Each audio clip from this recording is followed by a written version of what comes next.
अस्सलामुअलैकुम वरहमतुल्लाहि वबरकातुहू। 5 क्लास, क्या हाल चाल है?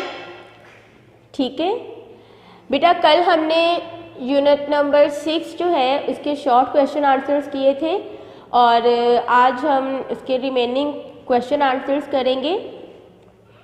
जैसा कि आपको पता है आपका मैट होना है दिसंबर में, तो हमारा यूनिट नंबर 5 और यूनिट नंबर 6 मैट में है।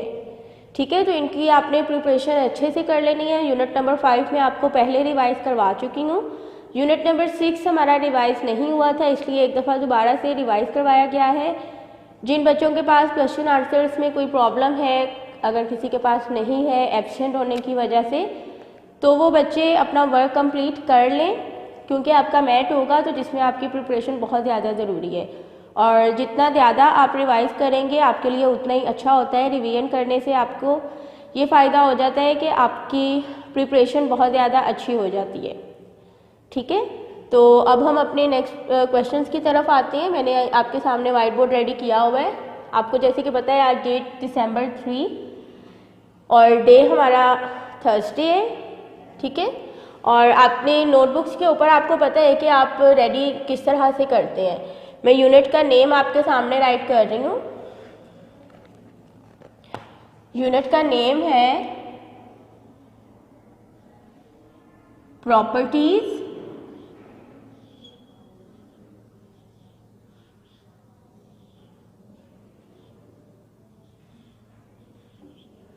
एंड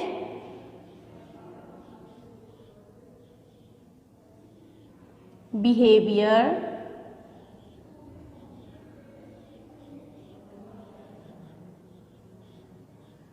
of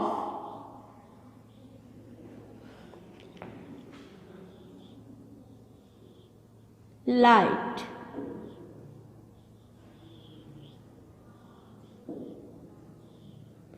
ये हमारा यूनिट का नेम है। ठीक है, टॉपिक क्वेश्चन आंसर आपने अपनी नोटबुक के ऊपर ऑलरेडी रेडी किए हुए हैं, तो आपने इसको राइट नहीं करना।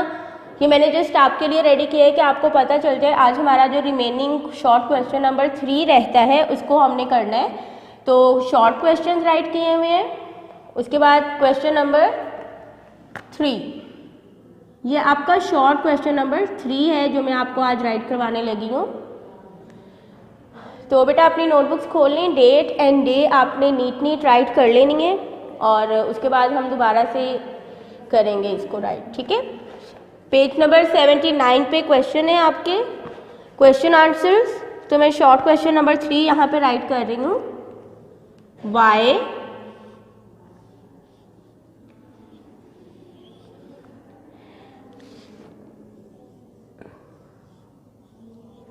Are the shadows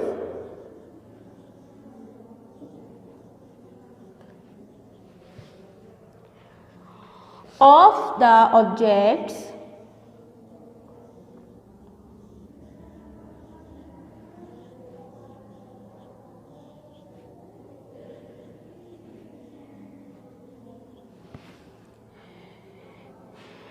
in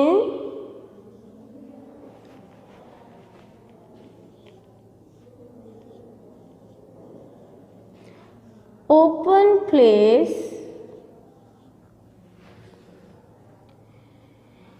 formed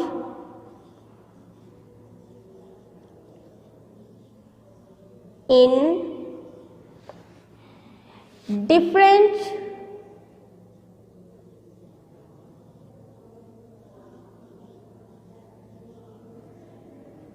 directions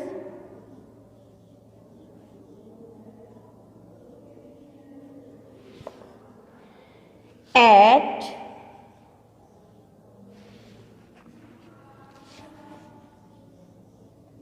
different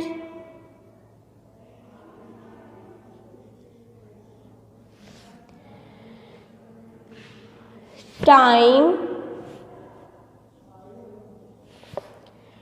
times में यहाँ पे एस भी आएगा। ठीक है, of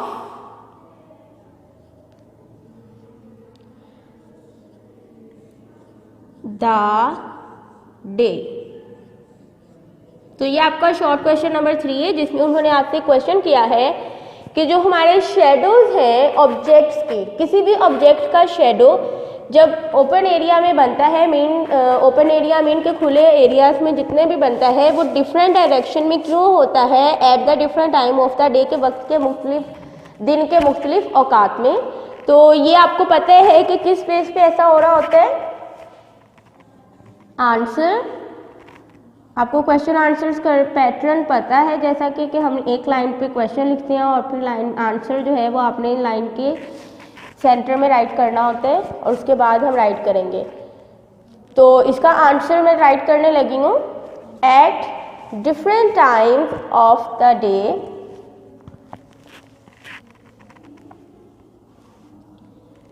eight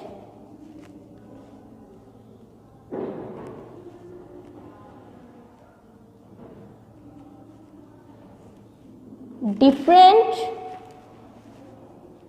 times of the day shadows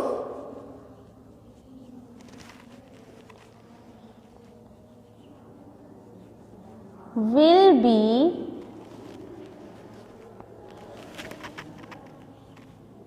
different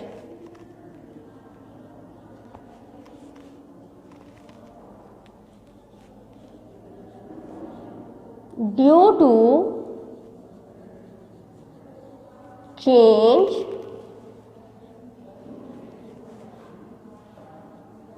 in the position of the sun। ठीक है, तो ये आपका शॉर्ट क्वेश्चन है जिसके आंसर आपने राइट किया है। At different times of the day shadows will be different due to change in the position of the sun.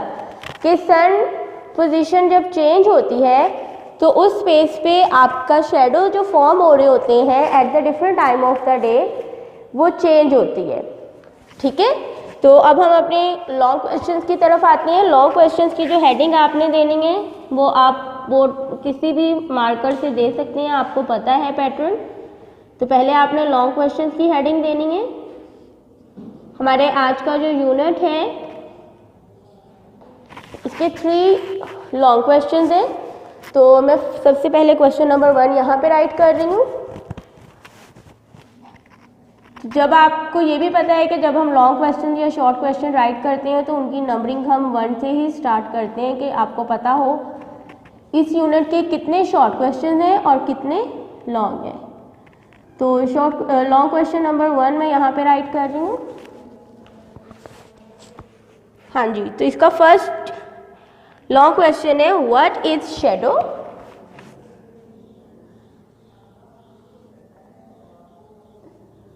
What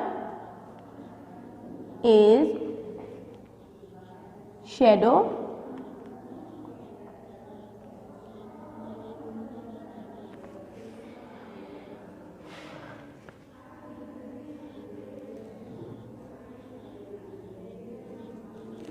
Describe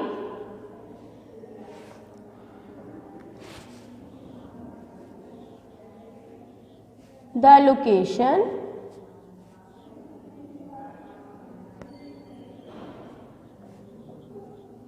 size and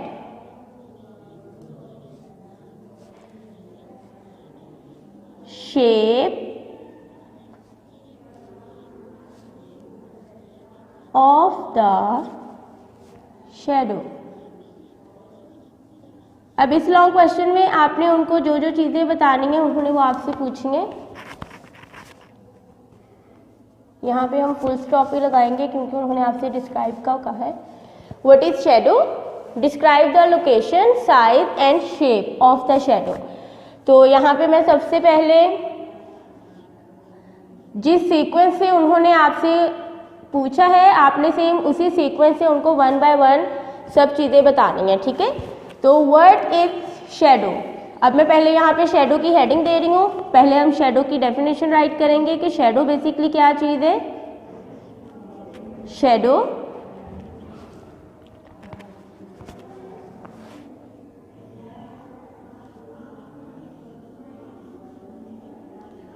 shadow is इसकी डेफिनेशन आप पढ़ चुके हैं पहले भी। Shadow is region of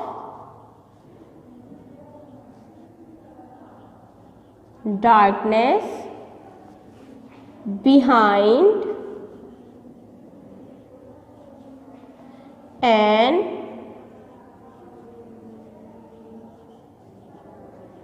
opaque object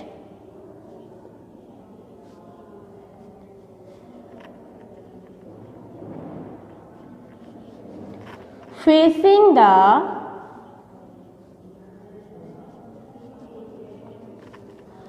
source of light। ठीक है। अब सेकेंड नंबर पे उन्होंने जो चीज़ आपसे पूछी है वो है लोकेशन। लोकेशन की हेडिंग आपने देनी है। लोकेशन आपको पता है कि आपकी लोकेशन जो है वो किस चीज़ के ऊपर डिपेंड करती है। ठीक है। The type of the shadow,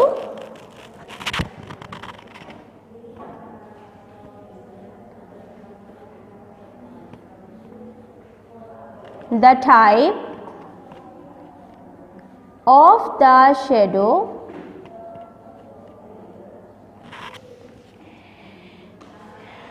depends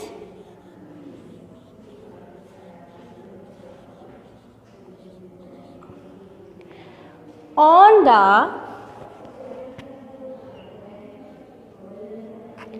size, ठीक है, of the light source,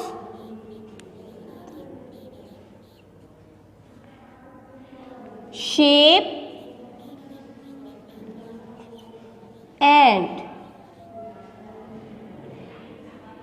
size of the object and its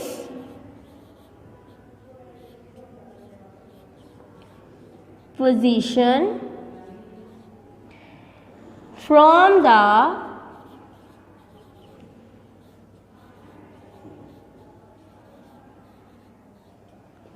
light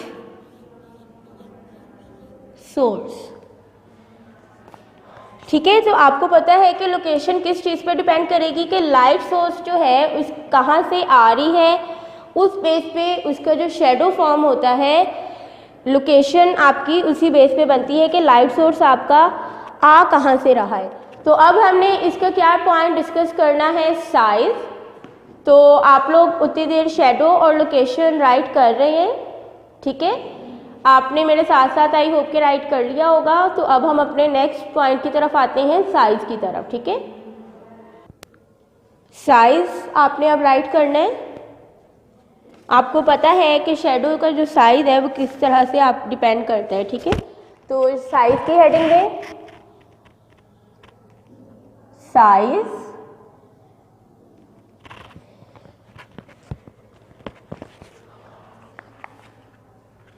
when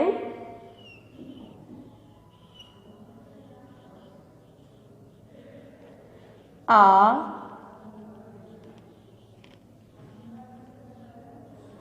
light source is away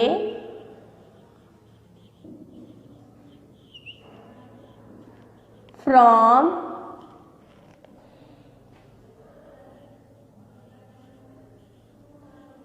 the object,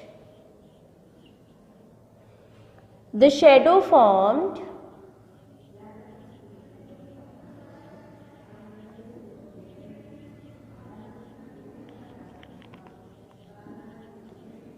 हाँ जी, ये आपने एक्सपेरिमेंट भी करके देखा होगा। तो आपको पता है जब लाइट सोर्स अवे होती है तो शेडो जो है वो क्या फॉर्म होगा, स्मॉलर। ठीक है, और इसी का जो सेकंड हमने राइट करना है, जब करीब होगी light, when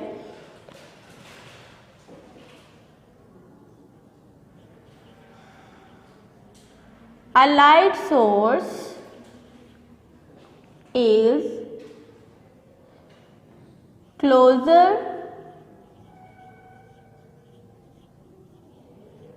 to the object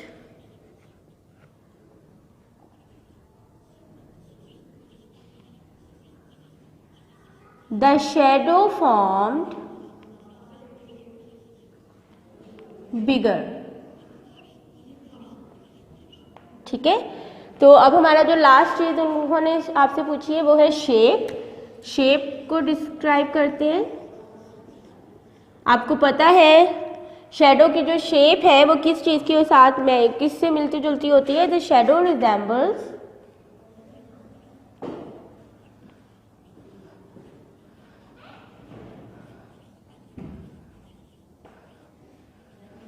the shadow resembles the object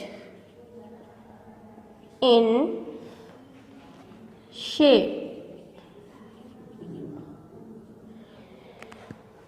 ठीक है, अब हम आते हैं क्वेश्चन नंबर 2 की तरफ।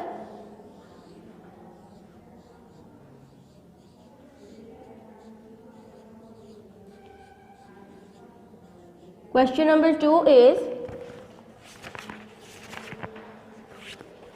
explain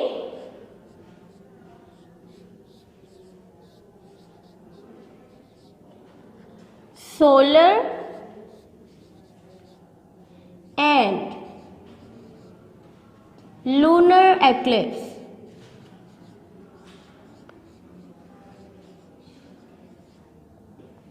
ठीक है, आपने सोलर एक्लिप्स और लूनर एक्लिप्स को एक्सप्लेन करना है। आपको पता है कि सोलर एक्लिप्स हम सूरज ग्रहण को कहते हैं और लूनर एक्लिप्स चांद ग्रहण को। तो आप अब आंसर राइट करेंगे। ठीक है, हेडिंग देनी है पहले आपने। उन्होंने जो चीज़ पहले पूछी है क्वेश्चन में आपने पहले वही राइट करनी है। सोलर एक्लिप्स की हेडिंग दें।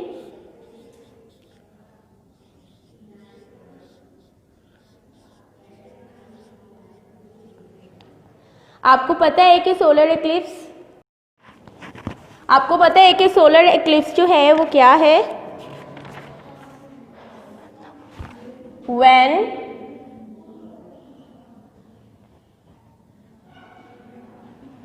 the moon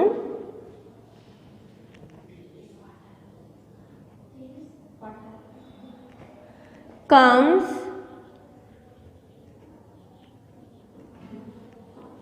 between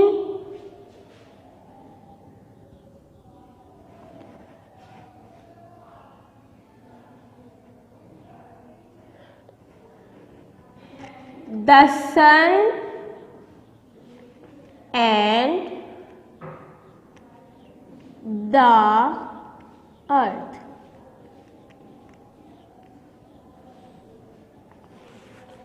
ठीक है, इधर आप ये भी राइट कर सकती हैं एन इक्लिप्स टेक प्लेस। ठीक है, यहाँ पे पहले आपने राइट करना है कॉमा, बताना है कि किसका शेडो आ रहा है। It throws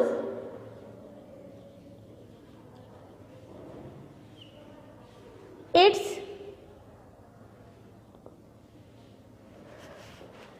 shadow on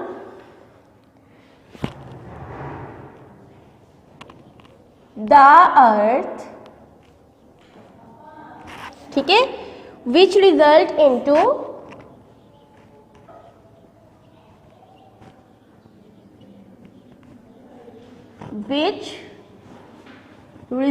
into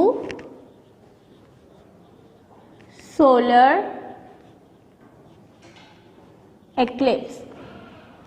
अब सेकंड चीज जो उन्होंने आपसे पूछी है वो है लूनर एक्लिप्स। हेडिंग देंगे पहले,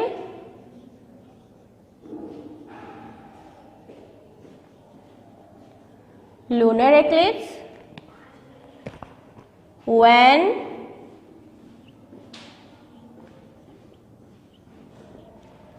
the earth comes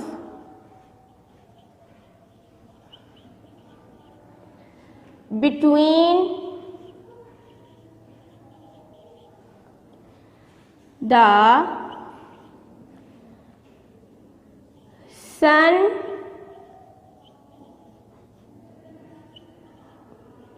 and the moon. अब अर्थ का शेडो किसके ऊपर पड़ेगा आपने वो बताना है। It's throws its shadow, it throws its shadow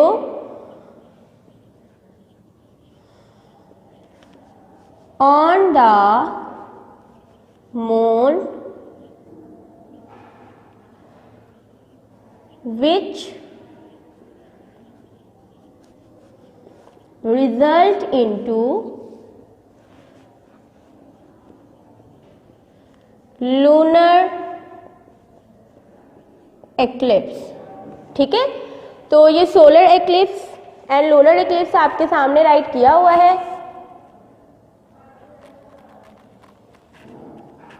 ठीक है, तो लूनर एक्लिप्स को एक दफ़ा मैं रीड कर रही हूँ। When the earth comes between the sun and the moon it throws its shadow on the moon which result into lunar eclipse. तो जैसे मैं आपको बता चुकी हूँ कि हमारे यूनिट नंबर जो 6 है इसके लॉन्ग क्वेश्चन आपके 3 हैं, 2 मैंने आपको यहाँ पे वाइट बोर्ड पे राइट करवा दिए हैं और जो लॉन्ग क्वेश्चन नंबर 3 है वो ऑलरेडी हम कर चुके थे, ये भी हमने कर लिए थे लेकिन मैंने आपको एक दफ़ा रिवाइज करवा दिए हैं। तो अब आपने जो लॉन्ग क्वेश्चन नंबर 3 है उसको खुद से अपनी नोटबुक से रिवाइज कर लेना है और फिर मुझे उसकी पिक्चर बना के व्हाट्सएप ग्रुप में सेंड करनी है। यूनिट नंबर 5 और 6 आपके मैथ में है। मैं यहाँ पे एक दफ़ा दोबारा से राइट कर रही हूँ। मैथ में जो आपका सिलेबस है